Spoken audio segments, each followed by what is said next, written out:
un video. Disfruten después del videíto que vamos a estar viendo, disfruten del servicio que tenemos para ustedes hoy, el mensaje. Bendiciones.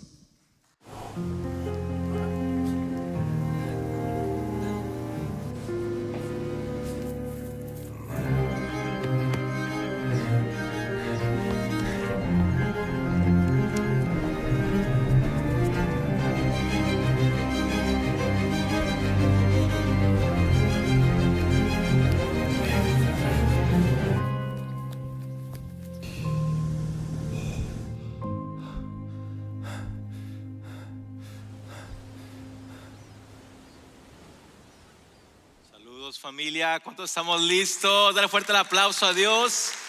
Qué alegría poder estar en la casa del Señor hoy, celebrando lo que Dios está haciendo. Iglesia, ¿alguien nos visita por primera vez acá en The Med en español? ¿Alguien nos visita por primera vez? ¿Es tu primera vez acá? ¿Alguien? ¿No? ¿Alguien nos visita por segunda vez? Ya está, ya sabía que qué alegría, gracias por estar acá, gracias por tomar este tiempo de poder estar aquí juntos en familia. Y sabes, seguimos en esta serie de Jonás, que creo que nos va a hablar y como siempre la palabra nos habla a través de ella. ¿Cuántos estamos listos para estudiar la palabra del Señor? ¿Estamos listos?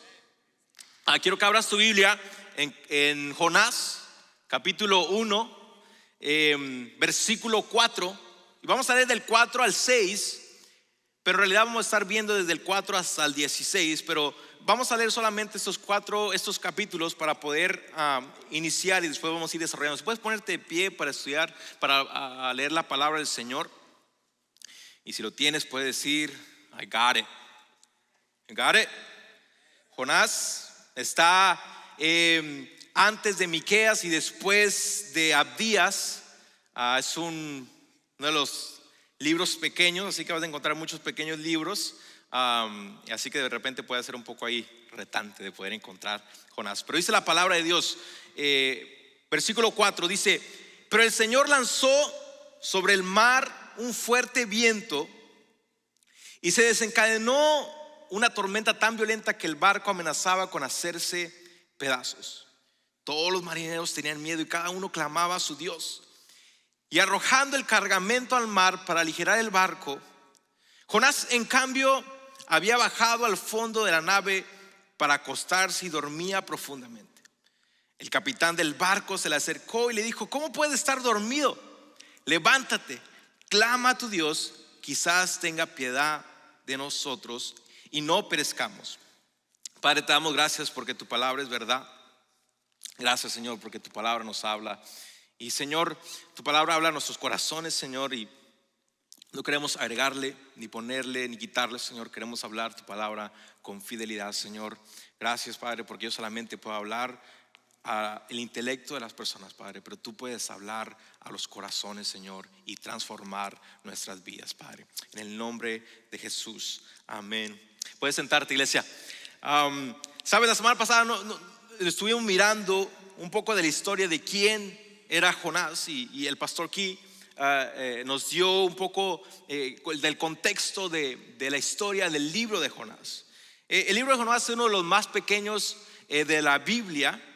Está en una de las secciones que se conoce como los profetas menores. Y no es que estos profetas menores tengan menos importancia, sino de que se da por la cantidad o el tamaño del libro. El libro de Jonás tiene 4 capítulos, tiene 48 versículos y tiene 1328 palabras. Así que yo te recomiendo que vayas y lo leas esta noche. Si puedes, en un ratito lo vas a leer. Así que léelo para que puedas entender esta serie mejor. Pero a pesar de que es un libro pequeño, creemos que tiene enseñanzas poderosas para nuestras vidas. El libro de Jonás ha sido interpretado de diferentes formas. Algunos lo ven como un texto literario, algunos lo ven como una fábula, algunos lo ven como, se atreven a decir que es como que una persona, como que Rafa estaba teniendo un sueño y de repente comenzó a contarlo y después se fue pasando de generaciones en generaciones. Eso es lo que dicen muchos estudiosos y muchas personas. ¿Y cuál es el problema? El problema es cómo es que nosotros tomamos este libro. ¿Cómo es que nosotros vemos este libro de Jonás? Y el problema es que cuando lees Jonás y te das cuenta de que un profeta que no quiere obedecer la voz de Dios, que después se embarca, se pone en un barco y después lo tiran al agua, después un pez se lo come, después un pez lo vomita en tierra seca y después va y le predica a ciertas personas y se convierten, es en cierta forma un poco difícil decir, realmente esto es cierto. Pero esta es la realidad, que todos estos estudios pueden decir muchas cosas, pero no necesitamos más evidencia para creer que la historia de Jonás es verdad que las palabras de Jesús.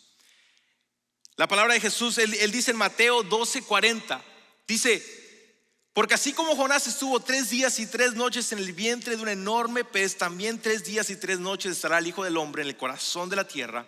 Los habitantes de Nínive se levantarán en el juicio contra su generación y la condenarán, porque aquellos se arrepintieron al escuchar la predicación de Jonás, y aquí tienen ustedes a uno más importante que Jonás. Así que no importa lo que diga Discovery Channel, History Channel o cualquier otra cosa, creemos que la historia de Jonás es algo que pasó y que es real, porque Jesús está diciendo que es real. Y si Jesús dice que es verdad, es verdad. Y esta es la realidad, iglesia. Creer que Jonás es verdad no es difícil cuando creemos Génesis 1:1, que en el principio creó Dios los cielos y la tierra.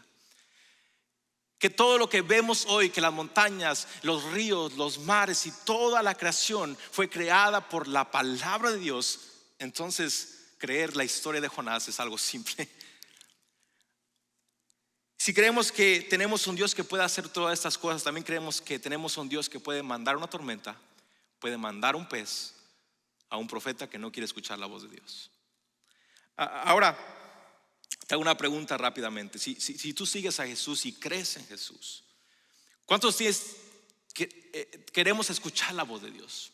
¿Cuántos quisiéramos escuchar la voz de Dios? ¿Alguien acá quiere escuchar la voz de Dios? ¿Quieren escuchar la voz de Dios? Excelente, excelente. Tengo buenas noticias, pero unas malas noticias también. Regularmente Dios habla a nuestras vidas cosas que no queremos escuchar. Regularmente Dios nos va a hablar y nos va a llevar a lo que no queremos hacer, y nos va a decir lo que no queremos escuchar, porque intuitivamente nosotros muchas veces queremos alejarnos de Dios. Nuestra carne, nuestro pecado cae en nosotros. Ahora, otra pregunta: ¿cuántos de ustedes conocen la historia de Jonás? ¿Cuántos conocen la historia de Jonás? Si fueron a la escuelita dominical de los domingos, probablemente escucharon esta historia de Jonás. Ahora quiero muchas preguntas en este sermón. ¿Quién es el personaje principal en esta historia? A ver, ayúdame todos juntos. El personaje principal de la historia no es Jonás. El personaje de la historia no es Jonás. Algunos dirán, bueno, pastor, entonces es el pez que se comió a Jonás. Un amigo mío me dijo, no, es el barco. Algunos dirán los marineros, pero en realidad el personaje principal de este libro es el Señor. Él aparece más de 23 veces, aparece la palabra y el Señor, y 13 veces hace referencia específica, directa a Dios. Así que el personaje principal en el versículo 1 dice, y la palabra del Señor vino a Jonás. Iglesia, yo no sé tú, pero creo que tenemos un Dios que sigue hablando. Un Dios que por los siglos y por las generaciones y por los siglos de los siglos sigue hablando a nuestras vidas. Y así como le habló a Jonás, creo firmemente que nos va a hablar esta tarde. El que tenga oídos para oír, oiga lo que la palabra de Dios quiere decir. Amén. Así que no sé si estás pasando, no sé si te ha pasado, pero la mayoría de las veces cuando Dios nos habla, como decía, generalmente nos dice algo que no queremos escuchar, pero sin duda es lo mejor para nuestras vidas. Sin duda es lo que más necesitamos. Así que la semana pasada vimos versículo 1, la palabra del Señor vino a Jonás, hijo de Amitai: levántate y ve a la gran ciudad de Nínive y proclama contra ella que su maldad ha llegado hasta mi presencia. Pero Jonás huyó del Señor y se dirigió a Tarsis. Eso es lo que vimos la semana pasada. Dios le da una dirección clara: ve y predica a esta ciudad porque ese ha llegado, su pecado ha llegado. Ve y predica para que se arrepienta en una dirección clara. Pero ¿qué hizo Jonás? Jonás decidió ir hacia el otro lado, lo que muchas veces nosotros hacemos cuando Dios nos habla y nos dice que hagamos algo. Jonás huyó del Señor. Jonás no hizo lo que Dios le pidió. Él hizo lo que en su propio entendimiento pensó que era lo mejor. Huyó del Señor y se fue a Tarsis. En ese tiempo Tarsis era lo más lejano que se encontraba en ese tiempo. Y rápidamente, solamente para que agarremos todo el contexto, Tarsis, Nínive se encontraba a 550 millas de donde estaba Jonás. Y Tarsis se encontraba a 2.500 millas al lado contrario de donde tenía que ir. Tarsis en ese tiempo era lo último que se conocía del tiempo. América todavía no se descubría, así que era lo último que se encontraba, el fin del mundo se podría decir en ese tiempo, el último. Así que Jonás se dirige a esa parte, se embarcó, pagó su boleto y decidió alejarse para poder seguir en lo que él pensaba que era lo mejor para su vida. Alguien dijo esta frase que me impactó: si quieres huir de Dios, siempre vas a encontrar un barco navegando a la dirección equivocada. Cuando queremos huir de Dios, siempre el enemigo proveerá un barco que nos va a dirigir a la dirección equivocada. Ahora, la razón por la que Jonás no quería ir a Nínive realmente era, se podría decir, justificable. Leímos y escuchamos que Nínive era la capital del imperio asirio, lo cual vimos la semana pasada cómo es que este imperio estaba conquistando todas las ciudades y los pueblos alrededor, pero no los conquistaba de una forma que podría decir, oh, qué bien, sino que era una forma brutal en que conquistaba a estas ciudades y a estos pueblos y a estas naciones. Eran brutales en lo que hacían. No quiero meterme mucho porque ya lo hablamos la semana pasada, pero realmente Jonás tenía una forma justificable de decir, ¿sabes qué? Esto es lo que están haciendo contra mí, ya han invadido nuestro pueblo, así que no quiero ir, no voy a ir porque creo que es lo mejor. Porque en mi entendimiento es mejor lo que yo quiero para mi vida que lo que tú quieres para mí. Y te hago una pregunta, iglesia, ¿no suena mucho como nosotros? ¿No suena mucho como nosotros muchas veces pensamos? Así que Jonás justifica su pecado y ellos son malos, no lo merecen. Ellos merecen completamente destrucción. Ellos no se merecen el perdón tuyo. Ellos no merecen restauración. Ellos no merecen nada. Así que justifica el pecado. Y justificar el pecado, iglesia, es cuando nuestra mente crea una excusa para hacer algo que Dios prohíbe, aunque nuestro espíritu sabemos que está mal. Eso es justificar el pecado. Cuando creamos una excusa en nosotros para hacer algo que Dios prohíbe, aunque en nuestro espíritu sabemos que está mal. ¿Te ha pasado? A mí me ha pasado. Y esta es la realidad, que algunos de nosotros nos encontramos justificando ciertamente ciertos pecados en nuestra vida. Te pongo algunos ejemplos. Yo no soy chismoso. Me encanta solamente saber información. Soy comunicativo. Yo no me gusta hablar de la gente, solamente que quiero saber qué está pasando para yo poder darle un buen consejo. No tengo más ejemplos, pero no, porque luego te me vas a desconectar, así que mejor no doy más ejemplos. Pero muchas veces justificamos cosas en nuestras vidas que sabemos que está mal, pero lo justificamos de todas maneras. Justificamos ciertas cosas. Lo pongo de esta manera: quizás Dios te está llamando a salir de la comodidad, a servir, a llamar a alguien, a invitar a alguien, a darle algo a alguien. Y tú dices, no lo hago por cierto, por esto y por esto y por eso. No, tengo buena excusa, una buena justificación para no hacerlo. Y C.S. Lewis dijo: cada vez que posponemos un acto de obediencia para Dios, nos estamos entrenando en el hábito de no obedecer. Cada vez que posponemos un acto de decirle, sí, Señor, creo en ti, voy a obedecerte, nos estamos entrenando nosotros mismos en un acto de desobediencia. ¿Cuántas veces Dios nos está llamando a hacer algo, pero realmente hacemos lo contrario? Interesante porque relacionado con esto, la manera en que maduramos, iglesia, la manera en que tú y yo maduramos espiritualmente siendo obedientes a Dios en lo que Dios nos está llamando a hacer. ¿Cómo eso, pastor? Cuando hablo de madurez espiritual no estoy hablando de conocimiento, porque muchas veces relacionamos madurez espiritual con conocimiento bíblico. Muchas veces pensamos que el conocer mucho de la Biblia te hace maduro espiritualmente. Pero la realidad es esta, me pasó, tuve excelentes maestros que tenían excelente teología, excelente conocimiento y aspiraba, decía, wow, qué conocimiento tienen. Pero cuando los conocía en su vida privada, realmente me daba cuenta que el conocimiento no es madurez espiritual. Ahora, no estoy hablando de que no le demos importancia a estudiar la palabra. Una y otra vez lo decimos acá. Yo he predicado sobre esto, de que necesitamos estudiar, aprender, estudiar su palabra. Lo que estoy diciendo es de que no podemos reemplazar el conocimiento para pensar que somos maduros. Te lo digo de esta forma: si yo solamente utilizo la Biblia para predicarte y enseñarte, pero no la dejo que me hable a mi vida, entonces de nada está sirviendo que yo me pare acá.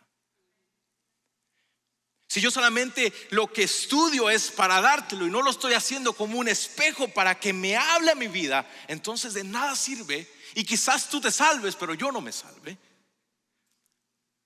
Porque la Biblia, cuando estudiamos su palabra, es para que nos hable y nos transforme nuestras vidas, no solamente información. Ahora, interesante porque el crecimiento verdadero ocurre cuando lo que sabemos se convierte en obediencia práctica. Alguien dijo: la verdadera prueba de la madurez espiritual no es cuán intensamente amamos a Dios en lo secreto, sino cuán consistentemente obedecemos a Dios en lo cotidiano. Porque podemos decir: yo amo a Dios intensamente en lo secreto, pero nunca accionamos a lo que Dios nos está hablando. Podemos decir: yo amo a Dios, yo sirvo a Dios, yo amo a Dios con todo mi corazón, pero no obedecemos cuando nos está llamando que vayamos y prediquemos su palabra. No obedecemos cuando nos está llamando que vayamos y ayudemos al que necesita. Entonces el amor intensamente en lo secreto de nada funciona, porque lo que hacemos en secreto tiene que ser una revelación de lo que hacemos en público. Cuando Dios nos manda a hacer algo, lo que Él espera de nosotros es obediencia, es obedecer lo que Él nos ha mandado a hacer. Así que la palabra de Dios vino a Jonás y Jonás huyó de Dios. Y lo interesante es que cuando Jonás huye, su vida no mejora, sino que empeora. Esta fue la introducción, me quedan 12 minutos. Versículo 4 dice: pero el Señor lanzó sobre el mar un fuerte viento y se encadenó una tormenta tan violenta que el barco amenazaba con hacerse pedazos. Y todos los marineros tenían miedo y cada uno clamaba a su Dios. Y arrojaron el cargamento, o sea que tuvieron pérdida, al mar para aligerar el barco. Jonás, en cambio, había bajado al fondo de la nave para acostarse y dormir profundamente. Calmado el muchacho. Alejarte de la voluntad de Dios no nos lleva a un mejor lugar. Lo que parecía libertad para Jonás terminó siendo una tormenta en su vida. Y algo es seguro, iglesia. Primer punto: la fidelidad de Dios nos persigue aun cuando nosotros huimos de Él. La fidelidad de Dios nos sigue persiguiendo constantemente aun cuando huimos de Él. Nota que dice que el Señor lanzó sobre el mar este viento. Dios siempre nos persigue. Dios nos persigue porque somos sus hijos. Aun cuando somos desobedientes, tenemos que entender algo, la iglesia, que Dios no solamente nos persigue para salvarnos, Rafael. Dios no solamente nos persigue y dice: wow, yo voy a perseguir a Rafael hasta que haga una oración, cuando el pastor haga la oración y acepte a mí, después dejo de perseguirlo. No, la palabra de Dios dice que Él nos persigue constantemente. Cada que nos levantamos, sus misericordias son nuevas cada mañana. Porque tenemos un Dios que constantemente está persiguiendo de nosotros. Él nos persigue, iglesia. Nos persigue. Por eso es que de repente cuando estás desanimado, a Dios le pone en el corazón de alguna persona mandarte un mensaje, darte una llamada. ¿Por qué? Porque es Dios persiguiendo tu vida. Es Dios hablándote. Bernard Manning dijo: Dios no se limita a esperar en la distancia.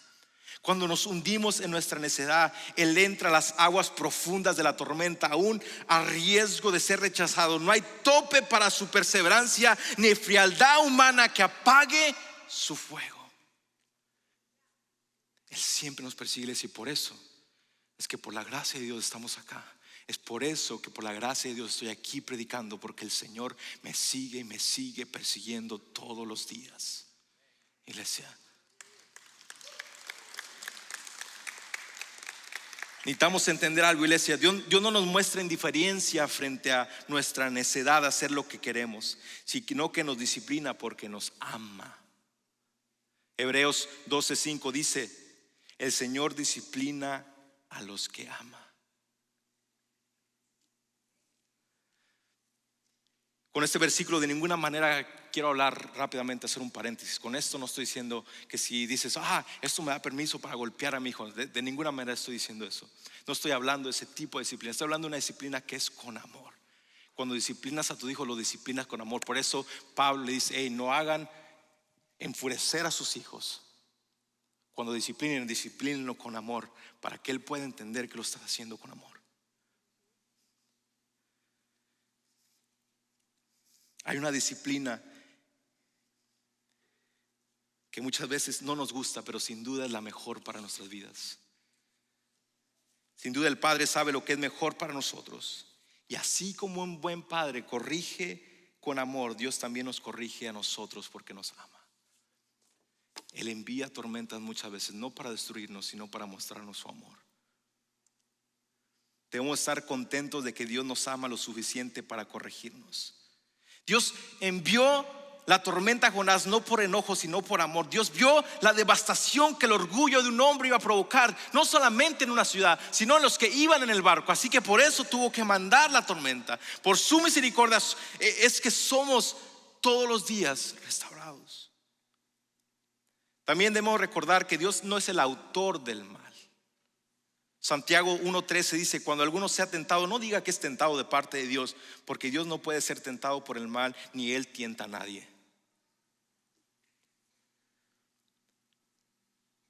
Dios, lo que quiero decir es que Dios no es el autor de tus problemas. Dos cosas claras: Dios no tienta y Dios no es el autor de las pruebas que destruyen nuestras vidas.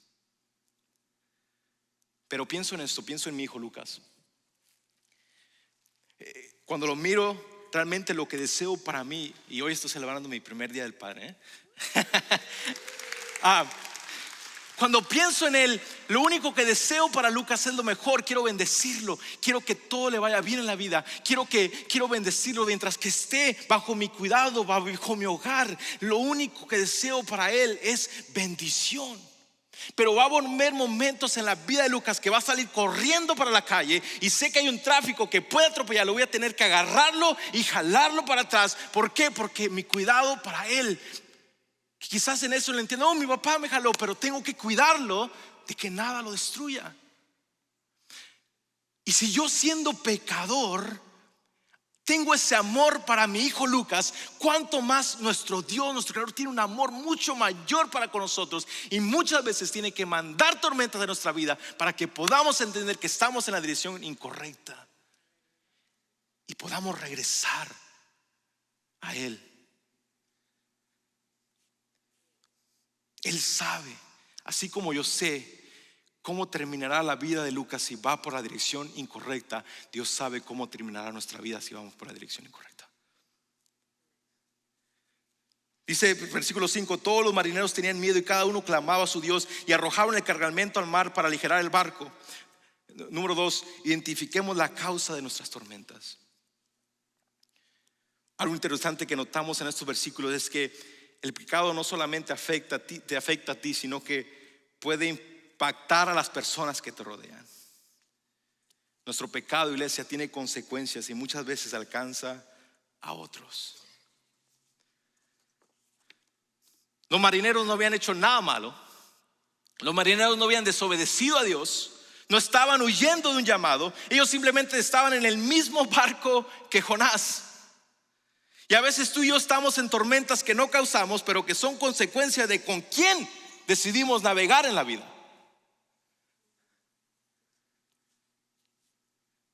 Es como subirse a un auto con una persona que está tomada y decir, ¿por qué me pasó este accidente? Es porque decidiste subirte con una persona que no estaba capacitada en ese momento para poder manejar. Mi pregunta es esta: ¿con quién estás navegando en la vida? Hay relaciones, amistades, círculos, incluso hábitos que están provocando tormentas en tu vida. Tienes una voz en tu vida que influencia, ya sea Instagram, Facebook, whatever, lo que sea. ¿Qué es lo que está influenciando tu vida? Y te distrae del llamado para ti. Proverbios 13:20 dice: el que anda con sabios, sabio será, mas el que se junta con necios será quebrantado. ¿Con quién estamos navegando en la vida? ¿Con quién estamos en nuestro barco? Ahora te hago otra pregunta. Muchas veces quizás nosotros somos el Jonás en la vida de otra persona. Muchas veces nosotros somos el Jonás en la vida de otra persona, porque nos encontramos huyendo del llamado de Dios para nuestra vida. ¿Será que muchas veces nuestra desobediencia está afectando el propósito de Dios en la vida de alguien más? Iglesia, Dios a veces no calma las tormentas hasta que saquemos el Jonás del barco. No porque Dios no sea misericordioso, sino porque Él quiere despertarnos a una realidad espiritual. Jonás, versículo 6 dice: pero Jonás había viajado al interior del barco y se había acostado y dormía profundamente. Jonás estaba en medio de una tormenta y estaba dormido. El barco se estaba hundiendo, la vida estaba cayéndose a pedazos y Jonás duerme. Y esto nos muestra una realidad espiritual muy peligrosa en nuestras vidas. Podemos estar tan acostumbrados a vivir en la desobediencia de Dios que ya ni tan siquiera nos damos cuenta de que todo se está hundiendo. Hemos llegado al punto donde quizás nos sentimos cómodos alejándonos de Dios. Y si ese es el caso, iglesia, estamos en una situación difícil. Tal vez ya no hay esa convicción, no hay esa incomodidad, no hay esa urgencia de regresar a Él. Y eso no es libertad, es un adormecimiento espiritual en nuestras vidas. Y escucha esto, voy a decir esto con mucho cuidado. A veces, no me tomes a mal, sabemos que tenemos una guerra espiritual con el diablo. Sabemos que él siempre está tratando de destruir nuestras vidas, que siempre está buscando cómo hacernos caer. Pero muchas veces no fue Satanás quien hizo que perdieras tu trabajo. Fue tu impuntualidad. Muchas veces no fue el enemigo que te metió en deudas. Fue tú que gastaste más de lo que tenías que gastar y más de lo que ganas. No fue el enemigo en un ataque espiritual que rompió tu matrimonio. Muchas veces quizás fue el orgullo, fue tu actitud egoísta y la falta de humildad en ti. Necesitamos entender esto. El pecado siempre tiene consecuencias y Dios en su bondad no es indiferente a nuestro pecado. A veces Dios envía una tormenta y a veces solo la permite que las consecuencias nos alcancen, pero nunca lo hace por crueldad. Lo hace por amor. Porque, iglesia, el peor castigo de Dios para nuestras vidas no son las tormentas. El peor castigo de Dios para nuestras vidas no son las tormentas, no son los problemas. El peor castigo para nosotros sería que Dios te dejara dormir en tu desobediencia y no fuera detrás de ti. Que Dios nos libre de que un día Dios diga: ok, tú quieres estar ahí, entonces te dejo ahí. Pero bendito sea el Señor por las tormentas de la vida que nos atraen de regreso a Él. Bendito sea Él porque en sus brazos de amor, en sus cuerdas de amor nos trae. Y aunque muchas veces parece duro, Él nos trae de regreso a Él. iglesia. Con eso termino. Amar a Dios no es solo decirlo, es demostrarlo con obediencia. Le hacen una pregunta a los marineros cuando ven que está dormido, y él dice: hey, sal dormilón, ora a tu Dios para ver si nos rescata. Y cuando le comienza a decir, le preguntan: dinos, ¿quién es el culpable de causarnos este problema? Él dice, Jonás dice: yo soy hebreo y adoro al Señor, Dios del cielo, que hizo el mar y la tierra seca. Jonás dice que adora a Dios, pero en ese momento está huyendo de él. Y aquí vemos una de las mayores tragedias espirituales de la iglesia. Con nuestra boca decimos que amamos a Dios, pero con nuestras acciones los seducemos. Y es una realidad en muchas iglesias y muchos. Y como te decía al principio, yo no puedo predicar este mensaje y decirte: para que ellos lo practiquen. Cuando yo oraba este mensaje, realmente hablaba a mi corazón. Me hablaba a mí personalmente.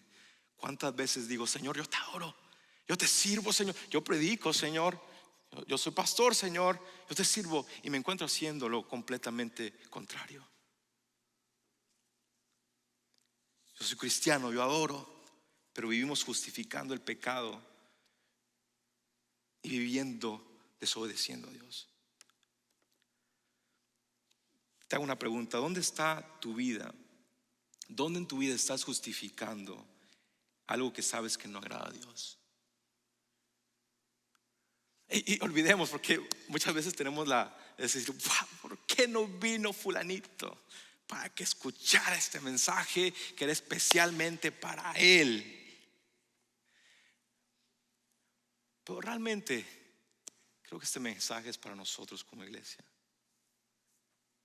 ¿En qué área de nuestra vida estamos justificando algo que suena bien? Señor, yo no voy allá, yo no le hablo a esas personas porque esto, por esto, por esto. Señor, yo no decido dar ese paso de fe por esto y por esto y por esto. ¿Dónde estamos huyendo de su voluntad porque pensamos que sabemos lo que es mejor para nuestras vidas? Jonás 11:12 dice: ¿qué debemos hacer contigo para que el mar se calme para con nosotros? Jonás dijo: levántenme y arrójenme al mar. Le respondió: y se calmará. Sé que es mi culpa. Es desgarrador escuchar al profeta de Dios, al que Dios llamó para ir y predicar. Jonás no solamente está huyendo de Dios, sino que llega al punto tan bajo que ya no le importa si vive o muere. El profeta escogido por Dios, ahora deprimido, agotado y sin desesperanza. Y te hago una pregunta, iglesia: ¿hemos estado ahí? ¿Hemos estado en esa situación?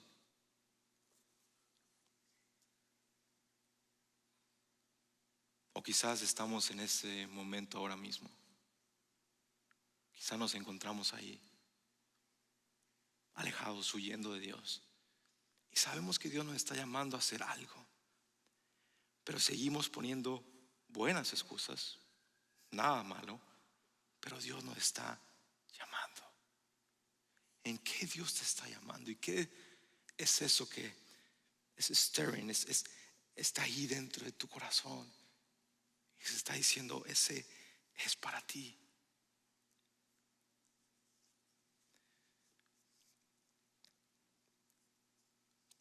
Ese es el Dios que hoy te está buscando a ti, iglesia.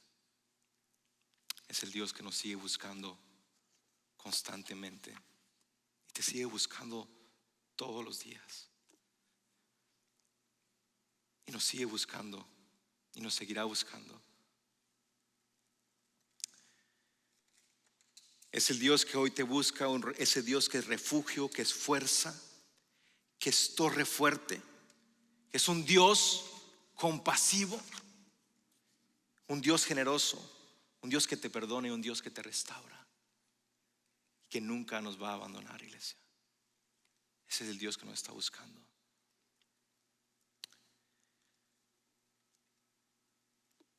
La pregunta es: ¿vamos a seguir huyendo de Él. Vamos a seguir corriendo como Alan ahí estaba corriendo en el video. Ya le pesa. No, es que no me escuche. Vamos a ponernos de pie, iglesia.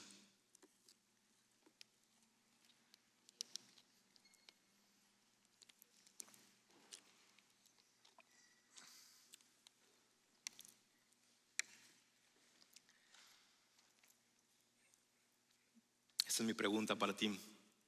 ¿En qué parte de tu vida estamos justificando el pecado y estamos huyendo de Dios? ¿De qué te encuentras huyendo de Dios? ¿En qué nos encontramos huyendo de Dios? Tal vez hoy nos encontramos justificando decisiones, actitudes que sabemos que no harán a Dios. Tal vez como Jonás estamos corriendo en dirección opuesta a donde Dios nos está llamando. Y quizás tú eres alguien que nunca ha conocido de este amor de Dios. Quizás has escuchado de Él, pero hoy Dios te invita a que puedas conocerlo profundamente a Él. Él es el Dios que no importa qué tan lejos estemos. Él es el Dios que no importa qué tan lejos hayamos corrido.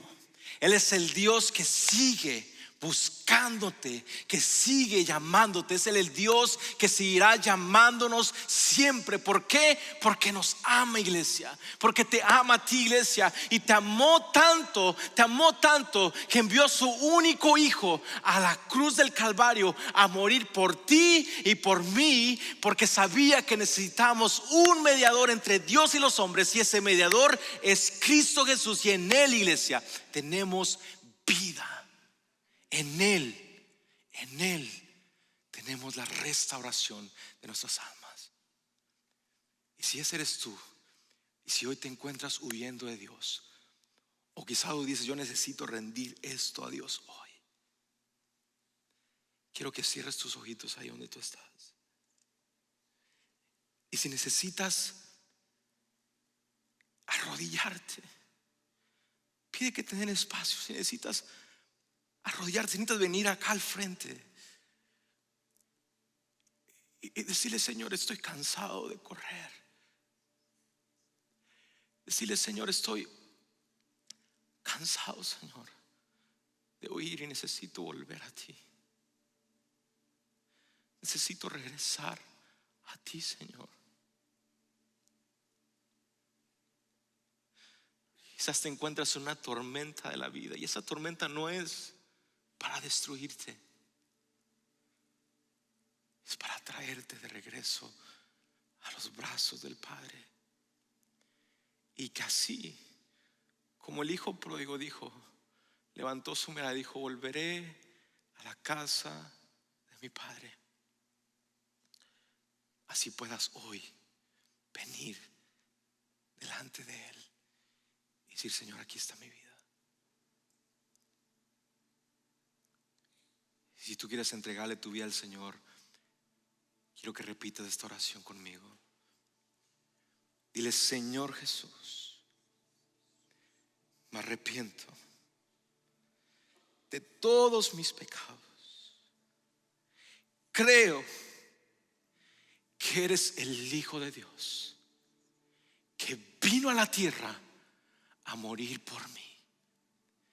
Escribe mi nombre en el libro de la vida. Hoy te acepto como mi único y suficiente Salvador. Ya no huyo más de ti. Aquí estoy, Señor. Aquí estoy, papá. Aquí estoy, Señor. Hoy, Padre. Si tú hiciste esa oración por primera vez y le has entregado tu vida a Dios por primera vez, levanta tu mano ahí donde tú estás. Si tú has hecho al Señor el Señor de tu vida por primera vez, Él quiere tener un encuentro contigo. Queremos caminar contigo. Y si tú quieres rendirte a Él, tú necesitas rendirle algo al Señor. Levanta tu mano ahí donde tú estás. Si Dios te está llamando hoy a rendirle algo, Levanta tu mano ahí donde está. Quiero orar por ti desde acá. Levanta tu mano. Si tú dices, yo necesito rendirle algo al Señor, Dios me está llamando a rendirle algo a Dios, levanta tu mano ahí donde tú estás. Quiero orar por ti. Levanta tu mano ahí. Vamos, gracias. Levanta tu mano, quiero orar por ti. Si tú dices hoy, Señor, hoy quiero rendirte, Padre, hay algo que está en mí, Señor, y que yo necesito rendirte hoy a ti. Vamos, levanta tu mano, dile, Señor, aquí estoy. Señor, aquí estoy, Padre. Oro, Señor, por cada persona, cada mano levantada, Señor. Que tu Espíritu Santo, Padre, venga, Señor, y que Padre Santo ponga en sus corazones, Señor, el deseo, Padre, que necesitan tener, Padre. Y que ponga, Padre Santo, en tus corazones, pon en sus corazones, Padre, el deseo de voltear el barco, Señor, y regresar, Padre, a lo que tú le estás llamando a hacer, Padre. Que tú, Padre,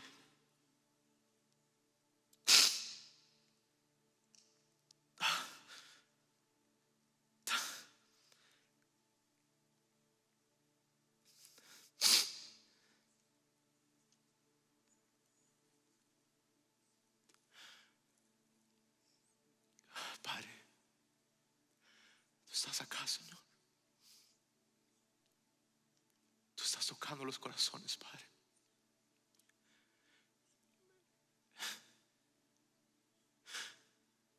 Mira esa alma, Señor, que regresan a ti, Padre. Que no se lanzan del barco, Señor, sino que dan la vuelta y regresan a ti, Padre. Mira los corazones rendidos, Señor. Vamos, si tú tienes algo levantando la mano, dale un abrazo, está con él, ora por esa persona.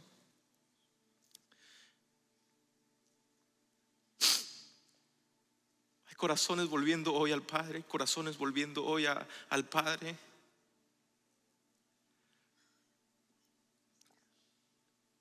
Gracias, Padre, porque tu Espíritu Santo está acá, Señor. Gracias, Padre, porque cuando nos rendimos delante de ti, tú volteas tu rostro hacia nosotros, Padre.